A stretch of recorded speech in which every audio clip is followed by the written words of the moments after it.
Saya berasal dari Magelang. Di sini tuh ya memang sih kalau di Alas Roban itu ya memang ada, katanya ada warung tuh, warung gaib apa warung apa itu. Sering ada orang jajan di situ, cuma kadang-kadang kalau dibalikin lagi udah nggak ada.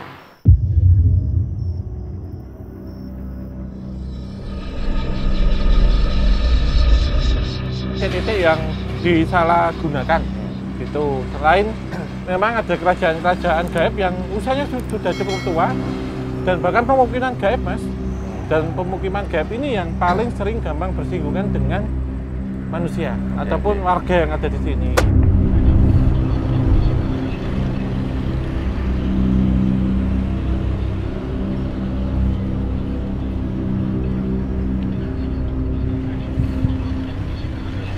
Menurut saya ini cukup banyak, ada tubuh-tubuh yang memang dibuang di sini, tidak dimakamkan, maaf, hanya disembunyikan di semak atau ya nggak dibuang di pinggir jalan dikarungin juga, kadang di dekat pohon atau kalau ada lubang atau sungai dimasukkan ke situ. Tapi itu sudah, mohon maaf, kayak udah nggak ada nyawanya, udah. Aku cuma tenaman. Cuma keyabayan itu sosok laki-laki yang perempuan. Bentuknya memiliki makotanan, Mas. Makotanan terus apa ular sih ular.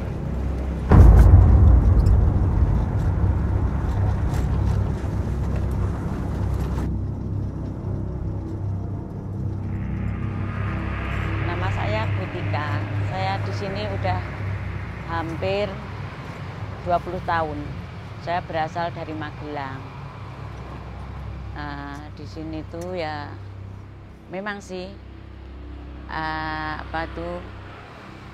kalau di Alas Roban itu ya memang ada, katanya ada warung tuh, warung gaib apa warung apa itu. Sering ada orang jajan di situ, cuma kadang-kadang kalau dibalikin lagi udah nggak ada. Katanya ada warung pecel lele atau soto atau apa gitu. Tapi ternyata ada seorang pakai motor itu, dia itu kesini nanya sama saya. Habis jajan dari situ malamnya, terus paginya kesini, Bu, di sana warung itu kok nggak jualan lagi ya, Bu, katanya. Nah, kata saya, warung mana, Mas? Warung itu loh yang di tengah Alas Roban, katanya. Oh, itu mah nggak ada, Mas, kata saya, nggak ada itu. Ada, Bu, saya semalam jajan di situ kok, makan itu pecel lele, katanya. Tapi tadi ke situ kok udah tutup, nggak ada lagi, warungnya udah dibongkar, katanya. Memang nggak ada, Mas, tuh, kata saya. Nah, habis gitu, terus, masa, Bu? Berarti itu warung apa, Bu? Ya nggak tahu, warung gaib apa warung apa, saya nggak tahu, kata saya. Gitu. Nah, terus itu habis itu ada lagi orang, katanya, jalan-jalan sini, tuh ada sosok kayak macam pakai baju putih itu. Dia di situ, dan dia ngikut dia. Nah, ngikutin dia terus jalan di situ, terus habis itu di situ di pohon besar tuh hilang, katanya.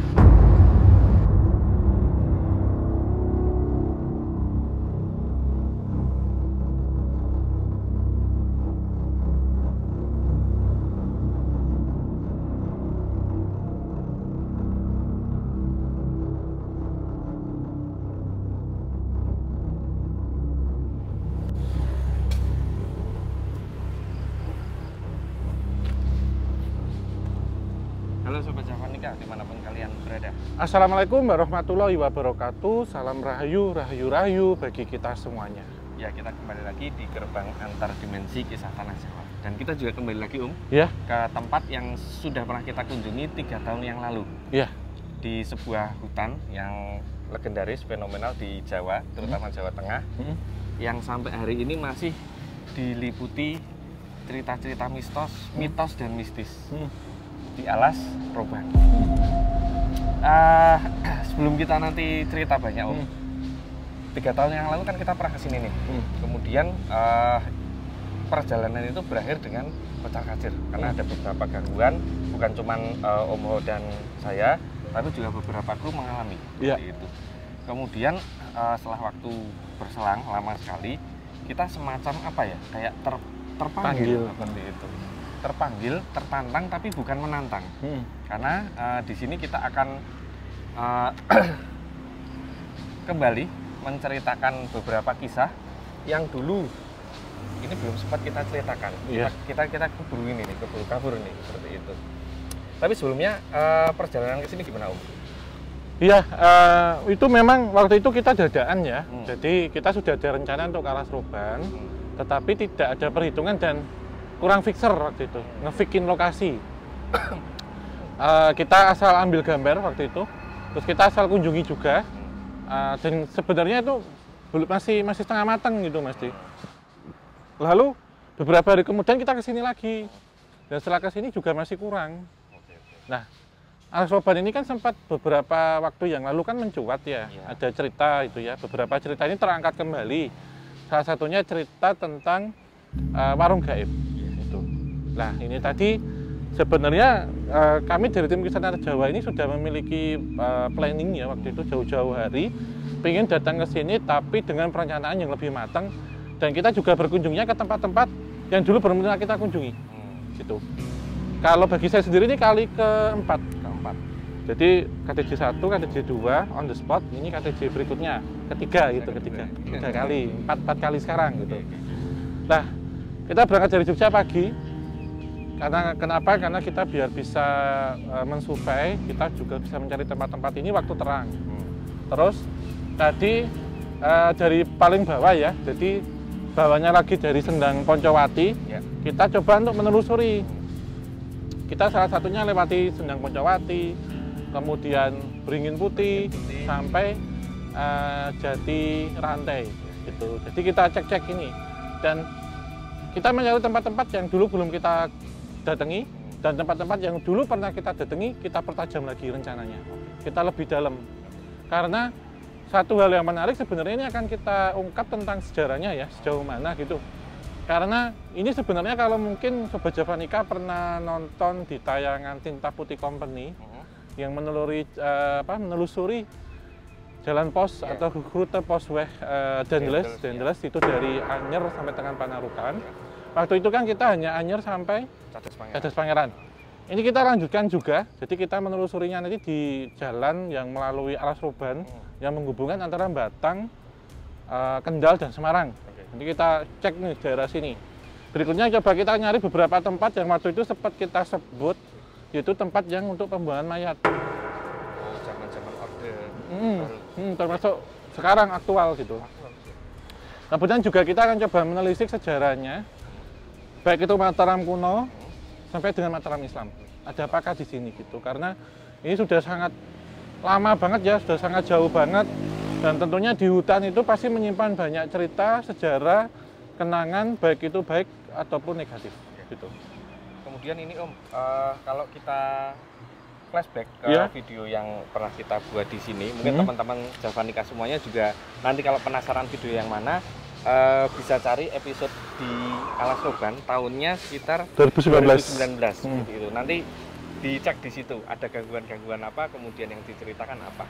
Nah, sama Om, saya juga sependapat sama Om Ho di hutan Alas Roban ini kan hutan tua katanya, benar. Itu. Otomatis ini sudah ada dari zaman kerajaan Jawa Klasik seperti itu. Nah, biasanya orang-orang yang hendak melakukan hajat atau membuat sesuatu di hutan, ada semacam persinggungan kepentingan antara entitas hutan dengan manusia pada saat itu, baik yang ada di era Jawa Klasik, kemudian mungkin Dendels dan beberapa orang yang ikut membangun juga sempat ada pergesekan sampai dengan era-era aktual yang orang suka melintas. Ada tadi Om Ho bilang warung gaib dan sebagainya. Nah, kalau menurut Om Ho, sebelum nanti kita ke spot-spot yang tadi sudah disebutkan nih, sekuat itukah energi yang ada di sini seperti yang dirumorkan masyarakat, atau sebenarnya hanya orangnya saja yang misalnya kurang kayak negosiasi atau mungkin tidak tahu apa ya aturan-aturan secara halusnya atau bagaimana? Iya, Sebenarnya kalau kita membicarakan tentang alas roban ini sebanding dengan hutan atau alas yang lain gitu. Boleh kita sebut salah satunya adalah alas Purwo. Kemudian alas Gumitir. Itu yang dua-duanya ini ada di ujung timur tanah Jawa. Jadi keangkerannya, kesakralannya, legenda, mitos, mitis dan sejarahnya itu hampir sama gitu. Boleh disebandingkan karena ini posisinya alas roban ini di tengah tanah Jawa.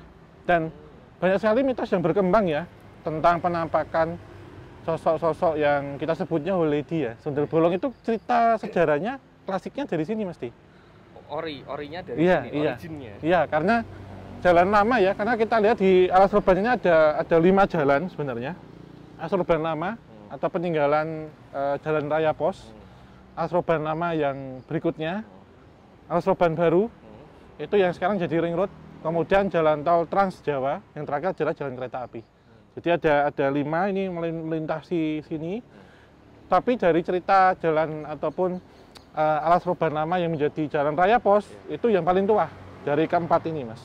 Nah, ini banyak cerita-cerita.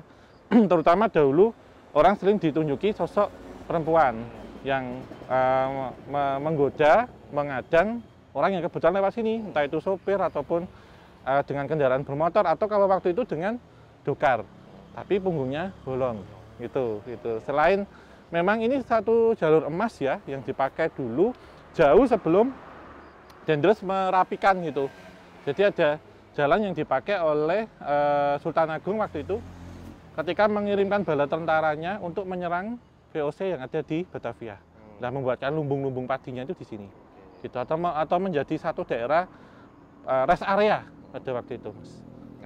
Nah, ini kalau udah ketahuan timelinenya, kita sepakati aja Om. Kita mau dari yang paling lama maju atau kita mundur? Mundur ya. Iya. Kita nanti mulai dari aktual sampai dengan klasik paling jauh. Jadi ada periode waktunya. Nah, semoga malam hari ini kita bisa dapat cerita-cerita yang ada timelinenya sampai ke layar-layar yang paling lama. Iya, tentunya kalau kita mulai dari awal ya, ini menjelang petang, ini kita ada di lokasi penampungan dan penimbungan kendaraan-kendaraan yang mengalami kecelakaan. Yang ada di kanan kiri. Jadi baik kendaraan penumpang, kendaraan pribadi ataupun kendaraan angkut ada di sini semua. Dan karena ini peristiwa aktual, belum lama terjadi, jadi masih 10 tahun ke belakang. Menjelang petang ini memang mendengar banyak teriakan dan minta tolong, Mas. Yang ada di kanan kiri karena memang ada beberapa kendaraan yang mengalami kecelakaan tanpa menimbulkan korban jiwa. Namun tidak menutup kemungkinan ada beberapa kendaraan di sini yang terparkir sekarang itu menyimpan energi ataupun energi dari mereka-mereka yang pernah kecelakaan dan bahkan ada yang meninggal dunia. Gitu. Ketika kita lihat fisiknya aja ketika tadi masih siang, kemudian setelah menjelang maghrib udah agak beda ya Om? Iya. Oke. Gak usah lama-lama, nanti akan kita ceritakan pelan-pelan dari timeline yang terbaru sampai ke entah seberapa jauh kita nanti bisa menemukan alur yang paling lama. Gitu. Yuk kita mulai penelusurannya.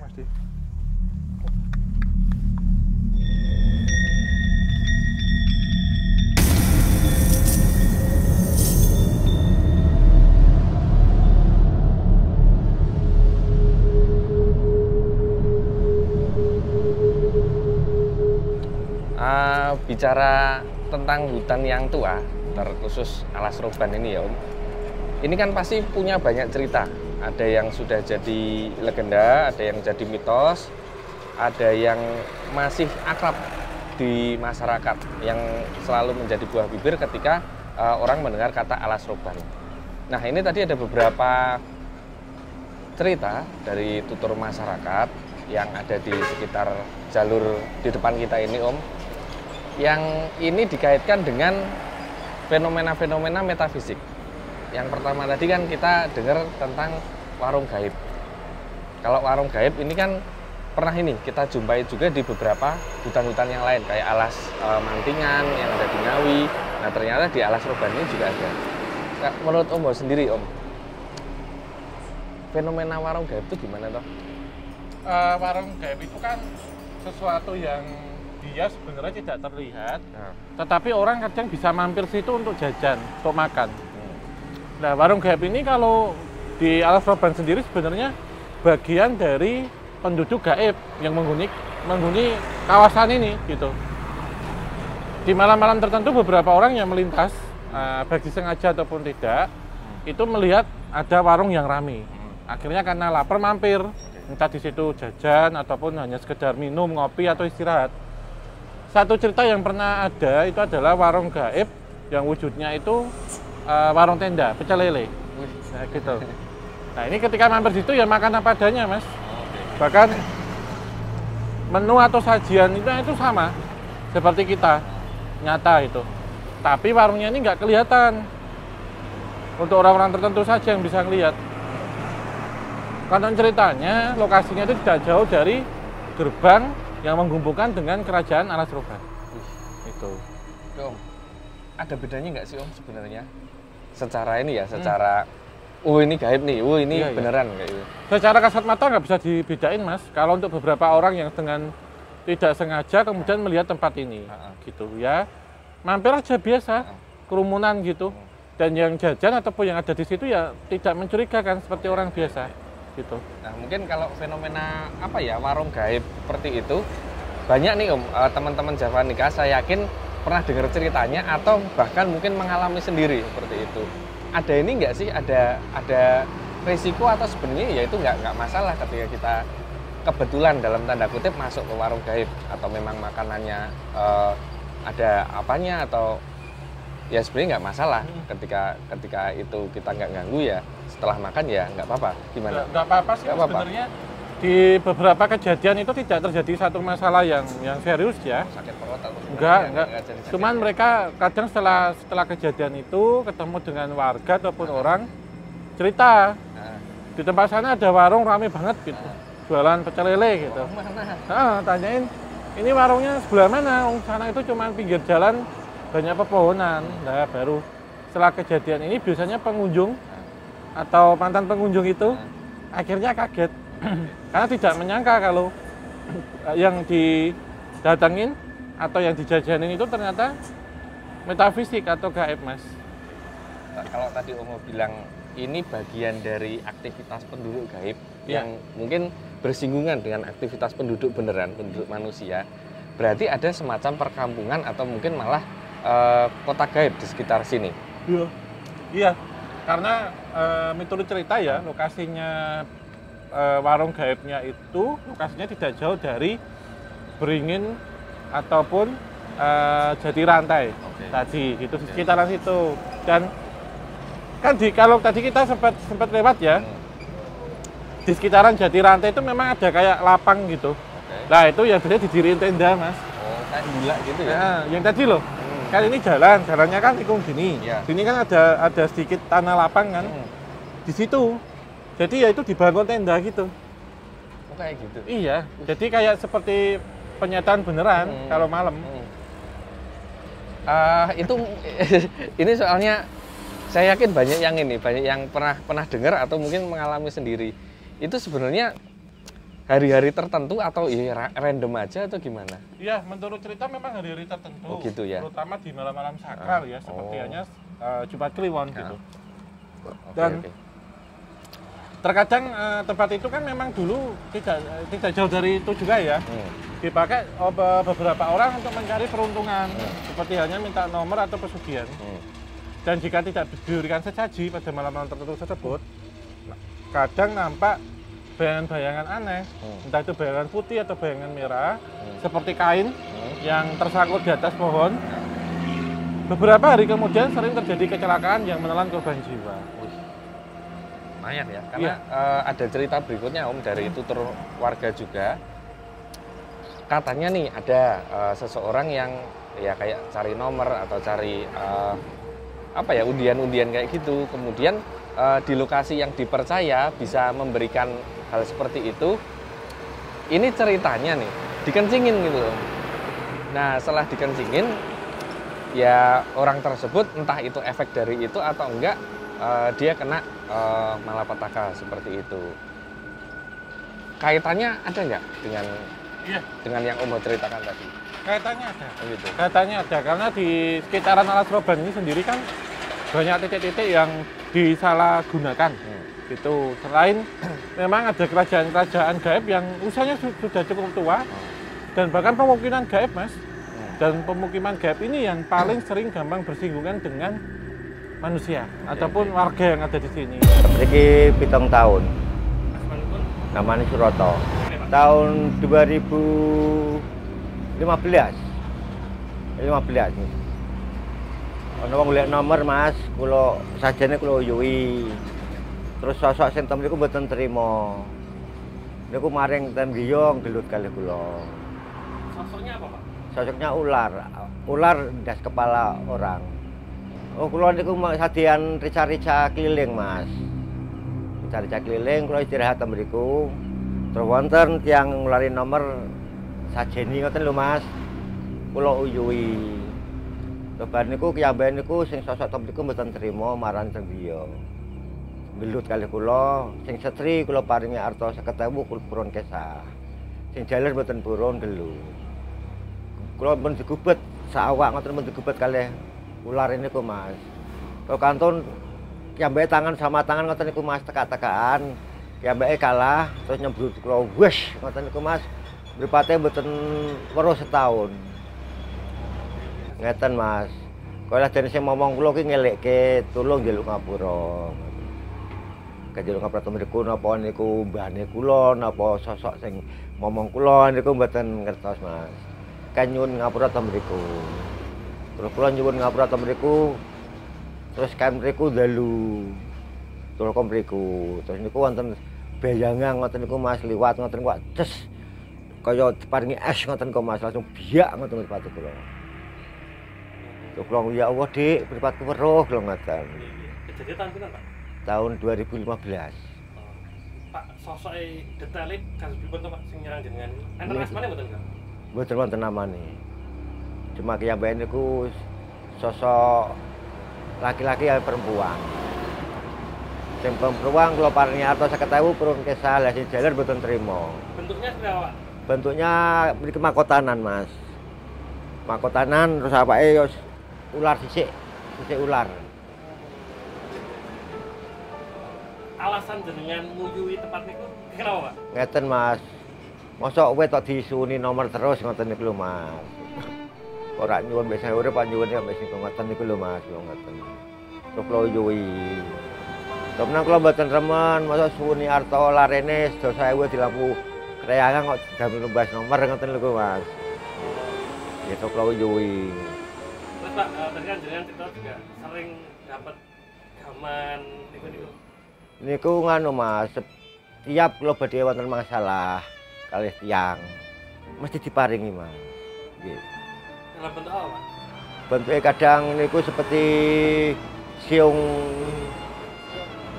celeng, babi hutan iki lho, Mas. Lah iki. Bentuknya sami untu sak menten iki, Mas. Jenengan juga ngapain nih, Pak? Pernah kula masalah kalian niku, Mas. Kula babetke tiyang pundi niku, tiyang Surabaya kalih tiyang Banyuwangi. Bar kula dileke kalih tiyang, kan anu, kan larung. Bahaya mungsuhe kathah ngoten. Nggih. Nek jenengan kepen niku enten syaratnya mboten, Pak? Mboten wonten cuma kiyambake niki nyuwun kon numbaske kembang ning pasar tok. Kon blanja kembang ning pasar ngoten kok. Nek sakniki kan jenengan mboten ngopeni kados ngoten-ngoten. Mboten. Dilarung. Nggih. Nah niku alasannya napa, Pak? Kok jenengan mboten purun melih terus nglarung? Kula ngeten, Mas, kula pun sepuh. Kula mboten badhe ngoten-ngoten niku lah. Pun kula larung sedaya. Di wektu niku wonten tiyang ngomong badan kula kan nglarung ten segara Jumat Kliwon kula larung punan. Nggih, tapi nyatane kok kadang tasih ngoten niku lho, Mas. Efeknya napa to, Pak, nek drama ngopeni kados ngoten? Efeknya niku musuhe kathah, Mas. Tiap wonten masalah kepingine bres ngoten niku. Dados panas ya, Mas. Nggih.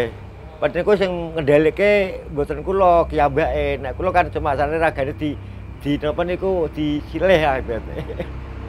Apa to, Pak? Tanglet terakhir. Nek alas Ruban niku emang terkenal angker niku emang bener apa mboten, Pak? Ya nek perasaane kula manggih wonten. Niku sing wonten buta ijo, wonten srenggi, wonten segala macam lah, wonten ular niku, wonten apa namine putih sing wong bentuke putih sedaya songo, dhek songone putih sedaya, jenggot putih, rambut putih, awak putih. Segala macam putih sedaya nggih wonten. Memang ada kerajaan-kerajaan gaib yang usianya sudah cukup tua dan bahkan pemukiman gaib, Mas. Dan pemukiman gaib ini yang paling sering gampang bersinggungan dengan manusia ataupun warga yang ada di sini. Salah satunya ada warung gaib yang menjual makanan yang itu sama seperti di alam kita. Sehingga orang akan terkecoh, nggak tahu ini asli apa tidak. Termasuk sajiannya, orangnya, macam-macam, Mas. Bahkan pembayarannya juga sama. Menggunakan mata uang rupiah gitu. Nah tadi kan warung gaib udah, kemudian peruntungan udah.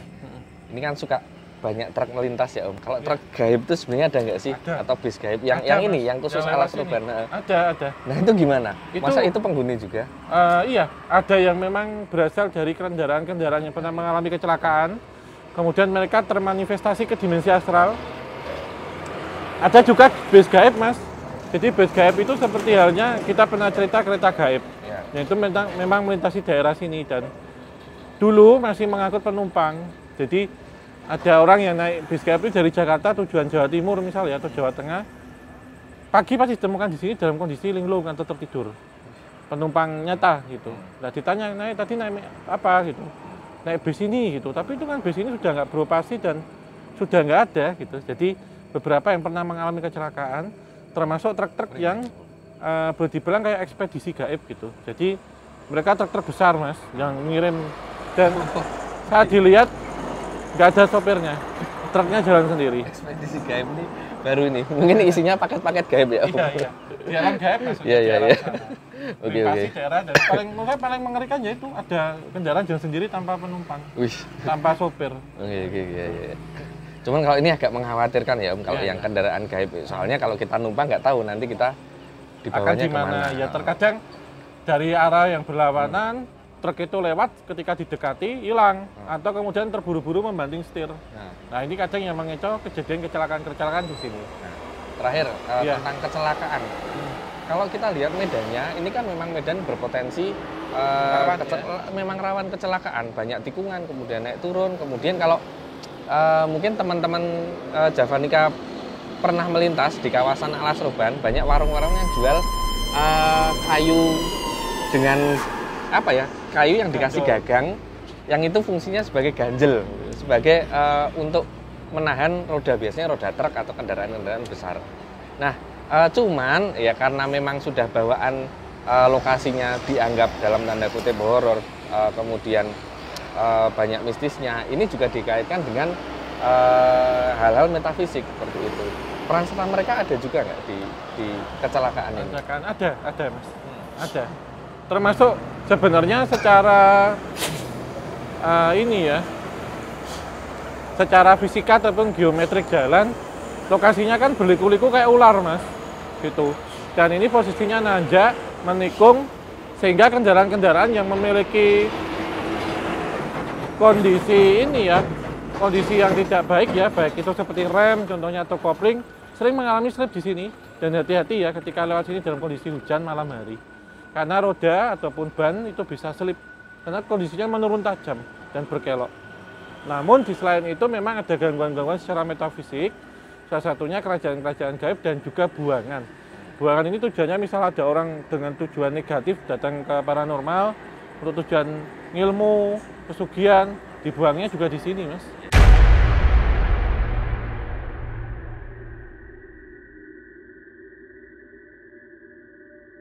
Ya ini ya. Pohon-pohon kuntilanak waktu itu sama pocong ini jadi gerak.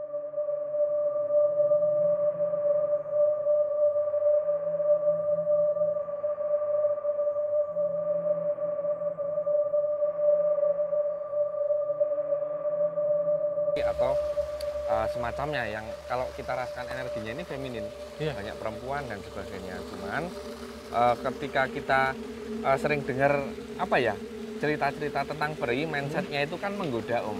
Kemudian suka mendatangi dalam mimpi dan sebagainya, berpakaian yang seperti itu. Nah, cuman yang saya rasakan di sini ini kayak busana-busana adat Jawa.